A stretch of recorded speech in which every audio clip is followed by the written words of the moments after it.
அன்பர்களே வணக்கம். நாம் வீடு கட்ட ஆரம்பிக்கும் முன்னால் அஸ்திவாரம் தோண்டுவோம் அல்லவா?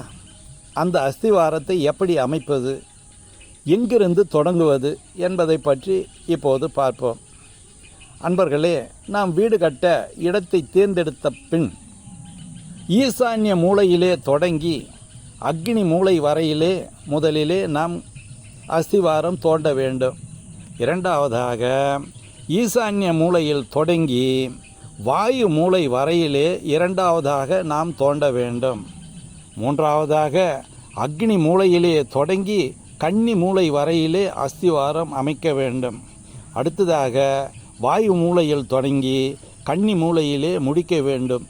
இவ்வாறு கடைகால் தோண்டிய பின் ஒரு வருட காலத்திற்கு கட்டுமான பணிகள் நடைபெறவில்லை என்றால் அந்த அஸ்திவாரத்தை கலைத்துவிட்டு புதிதாக அஸ்திவாரம் போட வேண்டும் என்பதை மனதில் கொள்ளவும்.